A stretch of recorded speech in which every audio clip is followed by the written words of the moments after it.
আজ এমন এক গল্প শুনবেন যেটা একবার শুনলে চোখ ভিজে যাবে আর মন বলবে এমন ভালোবাসা এখন আর দেখা যায় না। এক গরিব মেয়ের ছোট সাহসী কাজ কিভাবে বদলে দিল চারপাশে মানুষের মন। একটা সময় ছিল যখন গরিব আর ধনীর মাঝে ছিল এক বিশাল পার্থক্য। ধনী মেয়েরা খেলাধুলা আর সাজে ব্যস্ত থাকতো, আর গরিবের মেয়েরা সারাদিন কাজ করত শুধু পরিবারের জন্য। এই দুই আলাদা দুনিয়া একসাথে আসে যখন এক মেয়ে নিজের কাজ আর ভালো ব্যবহারে সবার মন জয় করে নেয়। সে বুঝিয়ে দেয় ভালোবাসা, সহানুভূতি আর বন্ধুত্ব সবকিছুর চেয়ে অনেক বড়।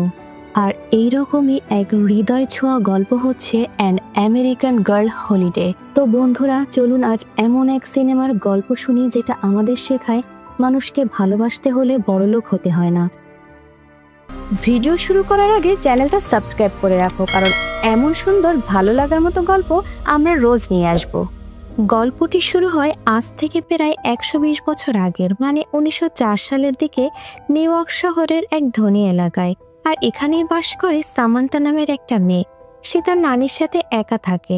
সামান্থার পরিবার অনেক ধনী, কিন্তু তার মধ্যে এই নিয়ে একটু অহংকার নেই।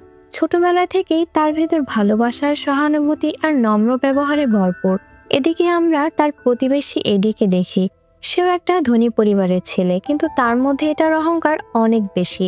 সে সবসময় কোনো না কোনো কারণে সামান্থার সঙ্গে ঝগড়া করতে চায়। সামান্থা সবাইকে ভালোবাসে, কিন্তু কেন জানি এডিকে সে একদমই পছন্দ করে না। এরপর দেখা যায় এডির বাড়িতে একটা দরিদ্র পরিবার এসেছে কাজ করতে। এক বাবা তার 3 মেয়েকে নিয়ে অনেক দূরের পথ পাড়ি দিয়ে এসেছে। এখন এখানে ওদের একটা ছোট ঝুপড়িতে থাকতে হবে। এখানে থেকেই তারা এডিদের বাড়িতে কাজ করবে। এরপর সামান্থা এসে এডিকে জিজ্ঞাসা করে ওরা কারা। এডি বলে ওরা আমাদের এখানে কাজ করতে এসেছে। সে অহংকার করে বলে ওদের মধ্যে বড় মেয়েটা আমার সব কাজ করবে। সামান্থা অবাক হয়ে বলে এত ছোট ছোট মেয়েরা কিভাবে কাজ করবে? তাদের বাবা মারা তো থাকবে, তারাই করবে। কিন্তু এডি বলে না না, আমার মা বলেছে এই ছোট মেয়েরাই আমাদের বাড়ির সব কাজ করবে। তারপর সে মজা করে তার স্লিং শট দিয়ে ওদের ঝুপড়ির জানালা ভেঙে ফেলে আর মেয়েদেরকে দোষ দেয়, বলে ওরা এসেই জানালা ভেঙে দিয়েছে। এটা দেখে সামান্থা খুব রেগে যায়। সে এডিকে ধমক দিয়ে বলে আমি সব দেখেছি, তুমি নিজেই ভেঙেছো। আর যদি ওদের আবার বিরক্ত করো তাহলে তোমার মাকে বলে দেবো যে ওনার স্কার্ফ দিয়ে তুমি ঘুড়ি বানিয়েছিলে। এডি ভয় পেয়ে পালিয়ে যায়। সামান্থা এবার নেলিকে বলে যদি এডি তোমায় আবার বিরক্ত করে তাহলে আমাকে বলবে, আমি ওর হাল ঠিক করে দিব। তারপর সে তার পরিচয় দিয়ে বলে আমি সামান্থা, আমি এখানে আমার নানির সঙ্গে থাকি। তোমার নাম কি?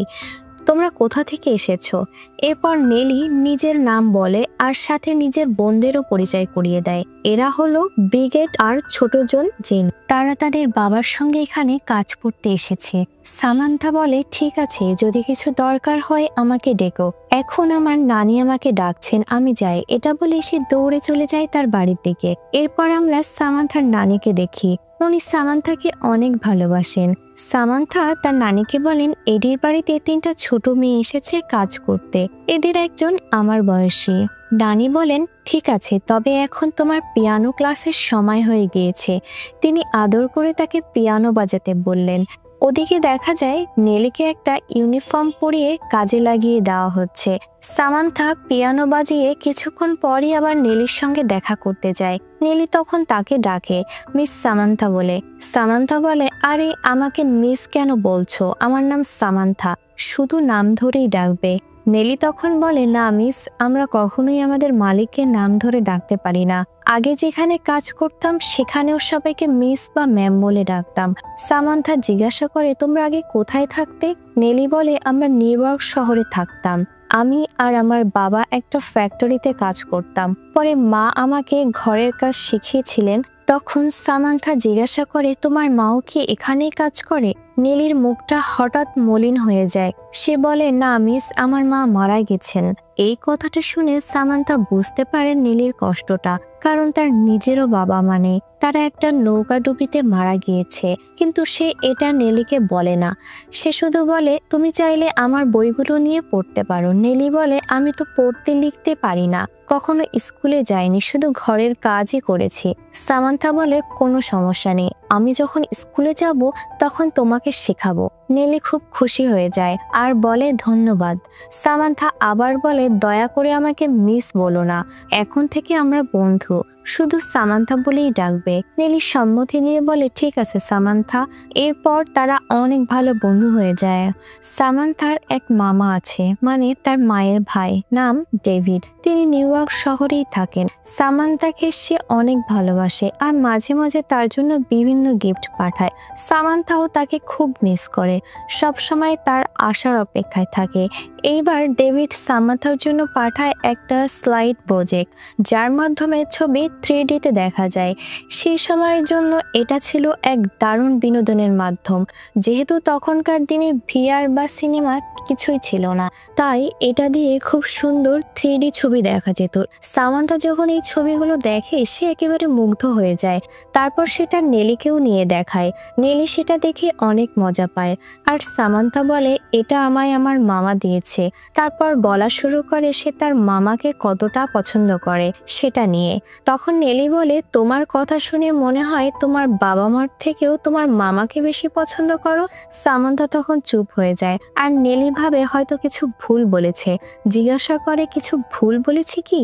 সামান্থা তখন আস্তে করে বলে না, যেমন তোমার মা নেই তেমনি আমার বাবা মা কেউ বেঁচে নেই, ওরা একটা নৌকার দুর্ঘটনায় মারা গিয়েছে। তখন নেলি খুব কষ্ট পায় সামান্থার জন্য, ভাবে তার অন্তত বাবা আছে কিন্তু সামান্থার তো কেউ নেই। সে সামান্থাকে সান্ত্বনা দেয়। সামান্থা তখন বলে কোনো সমস্যা নেই, আমার মামাই আমাকে মা আর বাবার মতোই ভালোবাসে। তারপর তারা অনেকক্ষণ গল্প করে আর সামান্থা সবসময় তার মামার জন্য অপেক্ষা করতে থাকে। এইভাবেই কয়েকদিন কেটে যায়। সামান্থা এখন নেলিকে অনেকটাই পড়া আর লেখা শিখিয়ে দিয়েছে। শুধু তাই না, কাজের সময়ও সে নেলির পাশে থাকে। সামান্থা শুধু নেলির সাথেই নয়, ওর পুরো পরিবারের সাথেই সহজভাবে মিশে যায়। যখনই যায় কিছু না কিছু খাবার নিয়ে যায় ওদের জন্য, ওদের যত্ন নেয়। এইসব দেখে নেলির বাবা আবেগে ভেঙে পড়ে। তিনি সামান্থাকে ধন্যবাদ দিতে চান। সামান্থা বলেন আমরা সবাই বন্ধু আঙ্কেল, আমাকে ধন্যবাদ দিয়ে আলাদা করে দিবেন না। এমন সময় সেখানে এক গাড়ির শব্দ হয় আর সামান্থা আনন্দে নেচে ওঠে, কারণ এটা তার প্রিয় মামা ডেভিডের গাড়ি। সে বলে ঠিক আছে কাল দেখা হবে, এখন আমার মামা এসেছে আমি যাই। এই বলে সে দৌড়ে তার বাড়ির দিকে ছুটে যায়। সে সরাসরি গিয়ে মামাকে জড়িয়ে ধরে। ডেভিডও তাকে নিজের মেয়ের মতো ভালোবাসে, কিন্তু এইবার সে একজন মেয়েকে তার সঙ্গে নিয়ে এসেছে। সে বলে দেখো ওর নাম কর্নেলিয়া, আমি তাকে বিয়ে করতে যাচ্ছি। সামান্থা সেটা শুনে খুব একটা খুশি হয় না, বুঝতে পারে না কেন যে তার মনটা ভার হয়ে আসছে।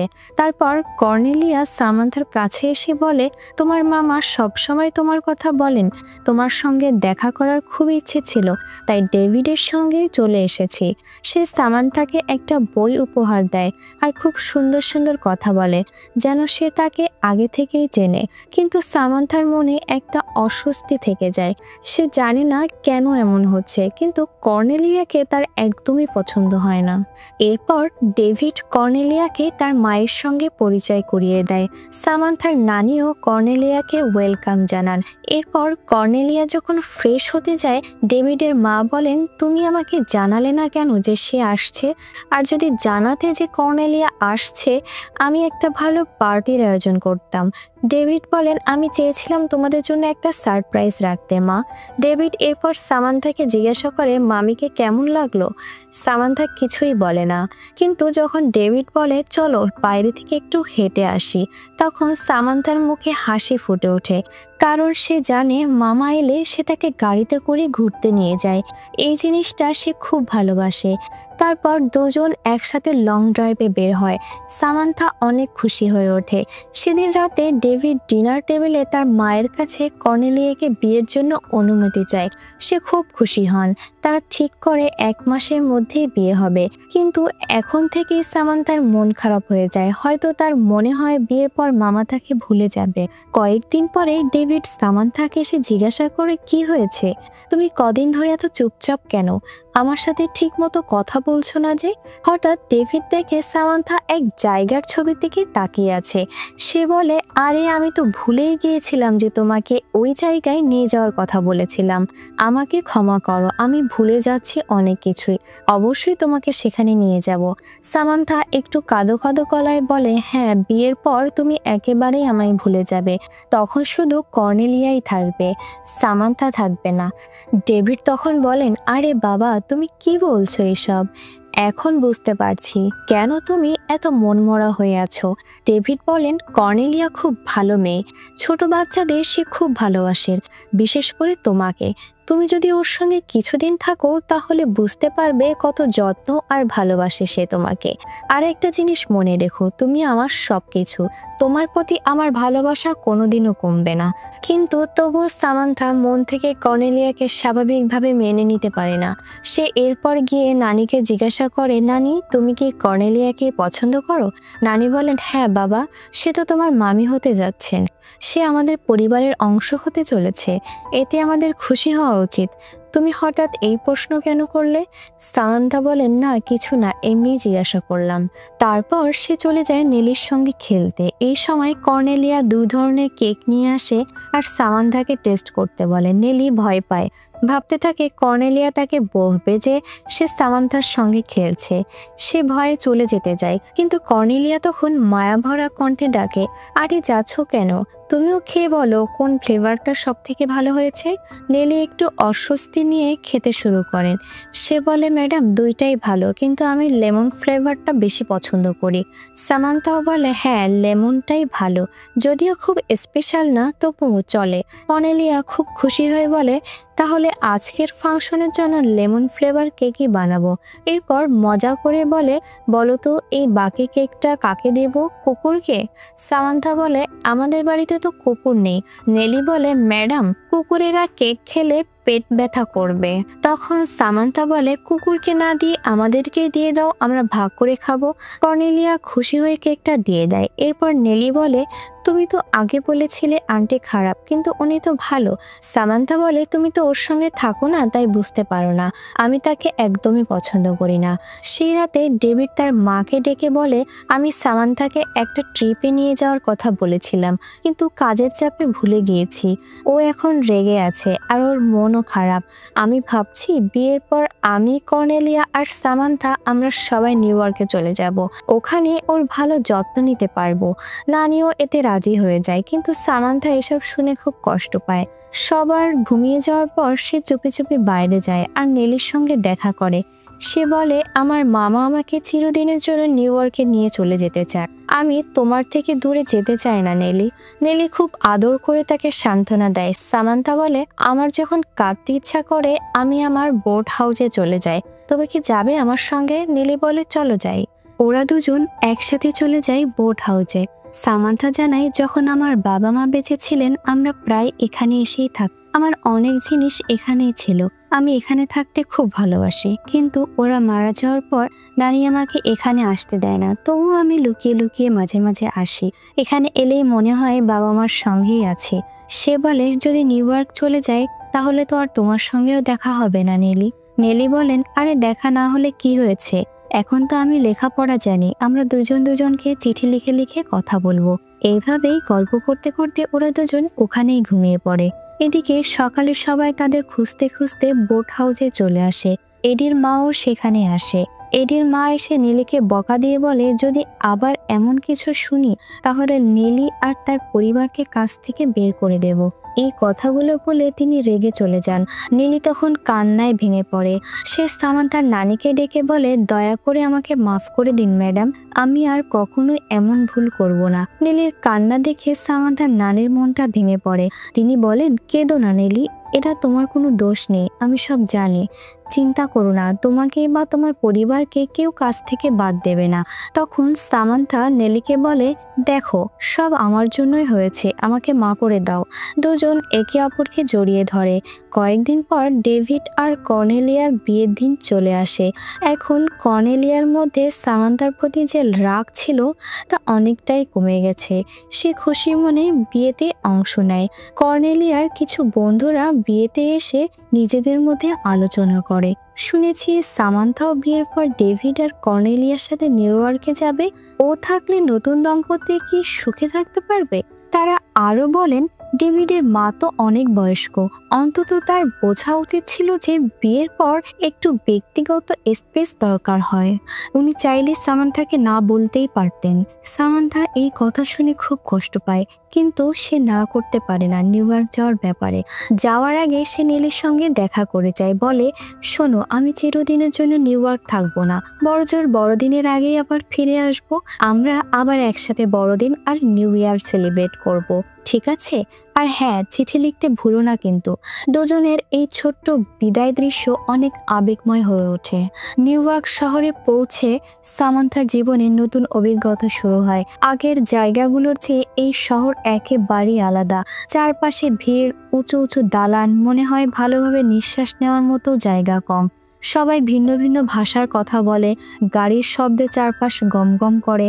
সামান্থা এইসব অভিজ্ঞতা নেলিকে চিঠিতে লিখে পাঠায়। শুধু তাই না, নিউ ইয়র্ক শহরের ছবি তুলে 3D ইফেক্ট সহ পাঠায় নেলিকে।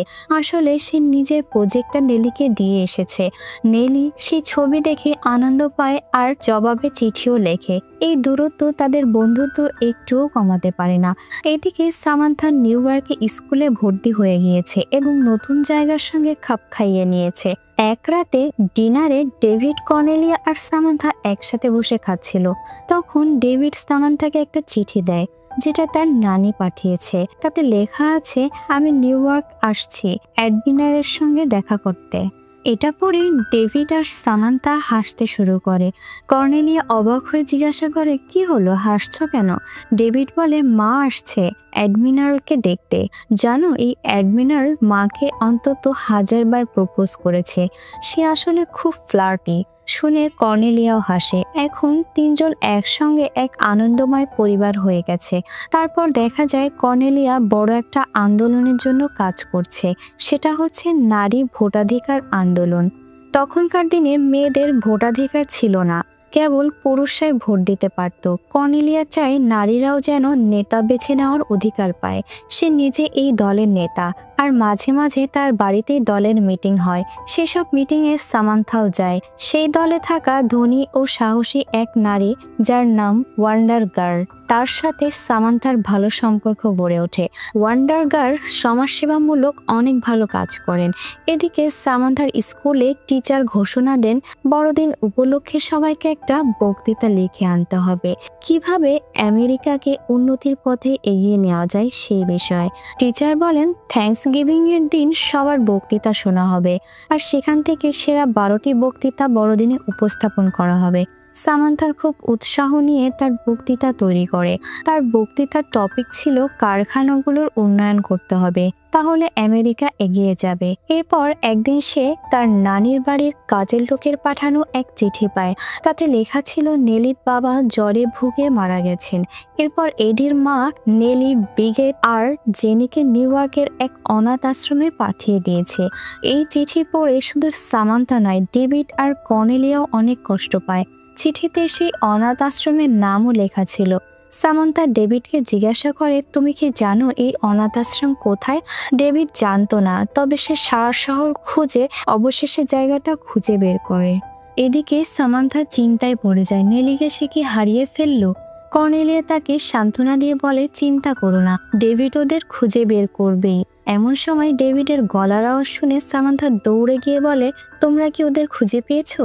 ডেভিড বলে, আমি জায়গাটা খুঁজে পেয়েছি, কিন্তু ওখানে ওদের খুঁজে বের করা এত সোজা নয়। তখন কর্নেলিয়া বলে, আমার এক বন্ধু আছে যে তার প্রভাব দিয়ে আমাদের ভেতরে ঢোকার ব্যবস্থা করে দিতে পারে। সে তখন ফোন করে সেই ওয়ান্ডার গার্লকে। ওয়ান্ডার গার্ল বলেন, আমি ওদের ফোন করে জানিয়ে দেব, তারা তোমাদের ঢুকতে দেবে। কর্নেলিয়া এই সহানুভূতি দেখে এখন সামান্থার চোখে কর্নেলিয়াকে অনেক ভালো লাগতে শুরু করে। পরদিন সামান্থা আর কর্নেলিয়া ডোনেশনের অজুহাতে সেই আশ্রমে যায়। আসলে তখনকার দিনে অনেক অনাথ আশ্রম কড়া নিয়মে মেনে চলত। কিছু লোক তাদের আত্মীয় সেজে শিশুদের নিয়ে গিয়ে তাদের দিয়ে কাজ করাতো। এইসব ঠেকাতেই এমন ব্যবস্থা ছিল।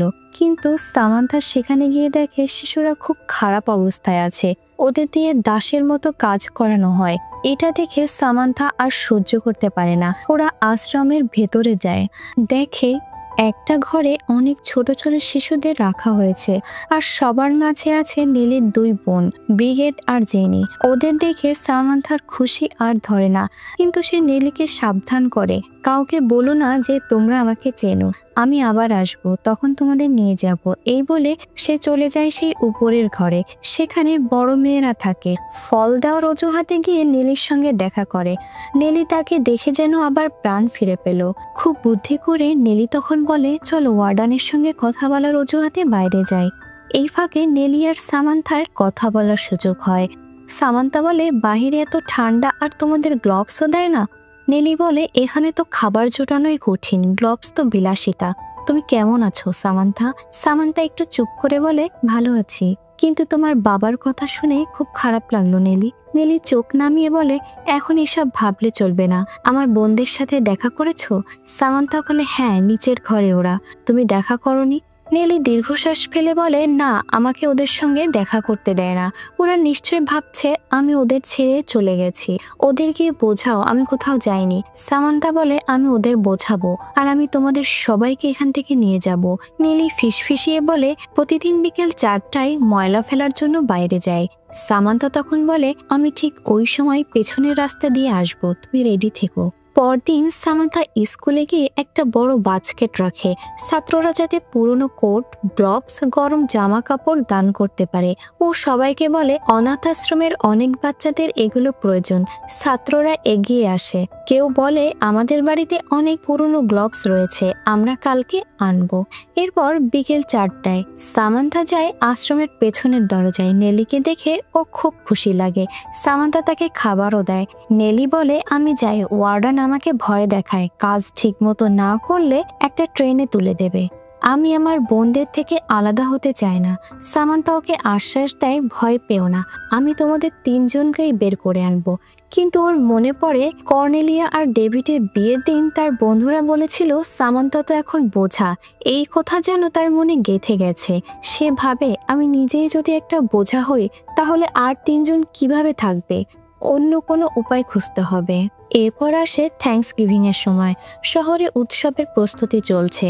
সামান্থা এবার আর দেরি না করে আবার বিকেল 4টায় পেছনের দরজায় চলে আসে। ও সিদ্ধান্ত নেয় এইবার 3 বোনকে বের করবেই।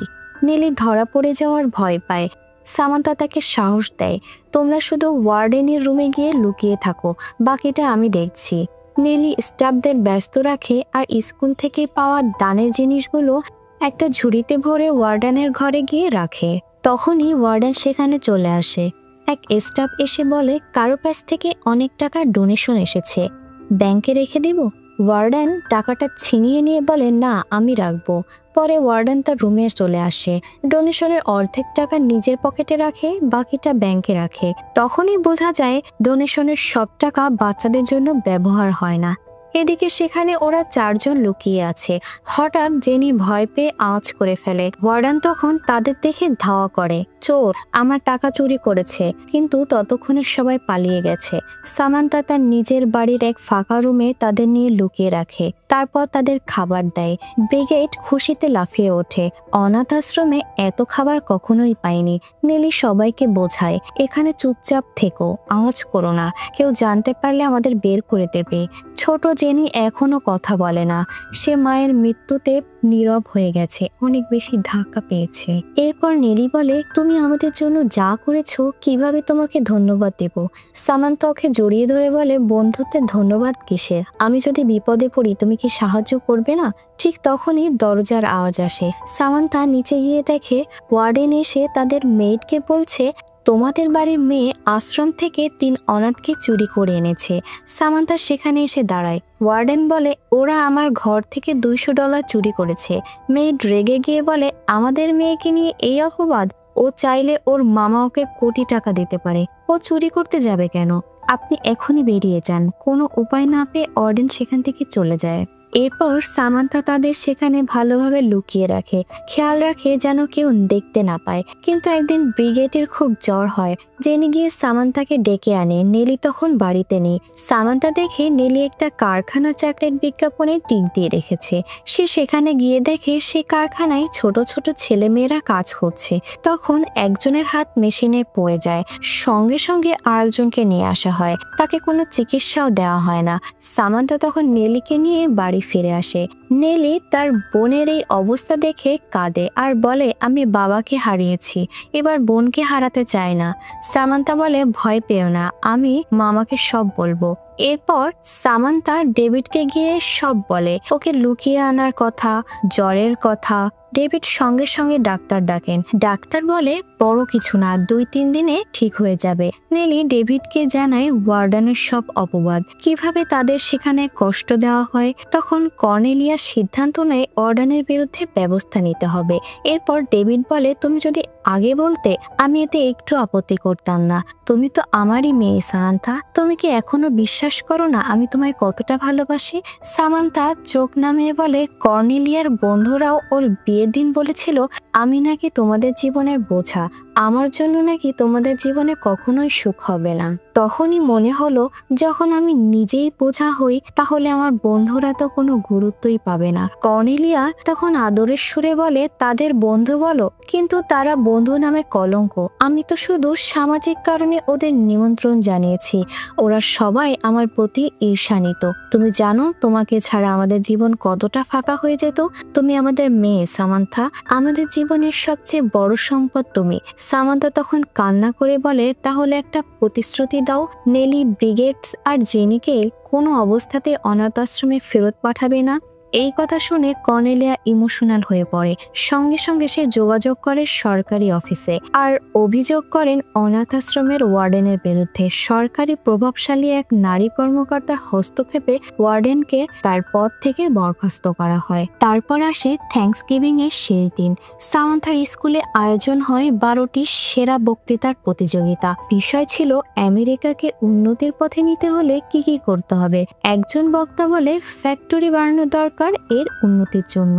কিন্তু সামান্থা ওই বিষয়ে নিয়ে লিখেছিল, সে সেই সম্পর্কে না বলে সে বলে, দেশের উন্নতিতে ফ্যাক্টরি দরকার আছে ঠিক, কিন্তু আরো বড় দরকার শিশুদের নিয়ে কাজ করানো বন্ধ করা। আমার এক বান্ধবী আমার বয়সী ফ্যাক্টরিতে কাজ করে। ওর মতো শত শত শিশু সকাল থেকে রাত অবধি ঠান্ডায় গ্লোভস ছাড়া, গরমে জামা কাপড় ছাড়াই কাজ করে। তারা কোনো শিক্ষা পায় না, আদর পায় না, মানুষ হিসেবেও তাদের দেখা হয় না। এমন পরিস্থিতিতে যতই ফ্যাক্টরি গড়ি, দেশের আসল ভবিষ্যৎ যদি নষ্ট হয় তাহলে দেশ কিভাবে এগোবে? আমরা যদি সত্যি দেশকে উন্নতির দিকে নিয়ে যেতে চাই তাহলে প্রথমে শিশু শ্রম বন্ধ করতে হবে, সবার জন্য বিনামূল্যে শিক্ষা দিতে হবে। তার কথা আর অনুভূতি সবাইকে মুগ্ধ করে। এই সময় সামান্থার নানিও ওখানে উপস্থিত ছিলেন। তিনি বলেন, বাহ, আমার মেয়ে নিউ ইয়র্কে এসে এত কিছু শিখে গেছে, কি দারুণ বক্তৃতা। আরো আশ্চর্যজনক ব্যাপার ঘটে, নানির পুরনো বন্ধু অ্যাডমিরাল সাহেব, যিনি প্রভাবশালী রাজনীতিবিদ, তিনিও বক্তৃতা শুনে বলেন, সামান্থা তুমি সঠিক লক্ষ্যে হাত রেখেছ। আমি মন্ত্রীর সাথে কথা বলবো, আমরা শিশু শ্রম নিষিদ্ধ করব এবং সবার জন্য শিক্ষার আইন আনবো। বাড়ি ফিরে ডেভিড আর কর্নেলিয়া সামান্থাকে বলেন, আমরা তোমার জন্য খুবই গর্বিত। আমরা একটা সিদ্ধান্ত নিয়েছি, এই ক্রিসমাসেই তোমার জন্য সারপ্রাইজ আছে। এরপর ক্রিসমাস আসে, চারপাশ আনন্দে ভরে যায়। তখন সবাইকে জানানো হয় ডেভিড আর কর্নেলিয়া সিদ্ধান্ত নিয়েছেন নেলি, ব্রিগেড, জেনি এবং সামান্থাকে তারা দত্তক নিয়ে নিয়েছেন। এখন থেকে তারা সবাই একটা পরিবার। এই কথা শুনে চারজনের খুশির সীমা থাকে না। জেনি, যে মায়ের মৃত্যুর পর থেকে কথাই বলতো না, সেও খুশিতে কথা বলে ওঠে। এখন আমরা সবাই একসাথে থাকবো। নেলি আর সামান্থা ওকে জড়িয়ে ধরে। এই সময় সামান্থার নানি বলেন, এই 3 মেয়েকেও আমি নিজের নাতনি হিসেবে গ্রহণ করলাম। আমি সবাইকে সমান ভালোবাসবো। এরপর তারা সবাই মিলে সেই অনাথ আশ্রমের বাকি বাচ্চাদের জন্য উপহার নিয়ে যায়। আর এই আনন্দঘন দৃশ্য দিয়েই শেষ হয় এই সুন্দর গল্পটা। তো কেমন লাগলো আমাদের আজকের এই গল্পটা? অবশ্যই কমেন্ট করে জানাবেন। আর নতুন কোনো গল্পের রিকমেন্ডেশন থাকলে সেটা আমাদের কমেন্ট বক্সে লিখে জানাতে পারেন। দেখা হবে নতুন কোনো গল্প নিয়ে নতুন কোনো সময়ে। সেই অবধি ভালো থাকুন, সুস্থ থাকুন। আল্লাহ হাফেজ।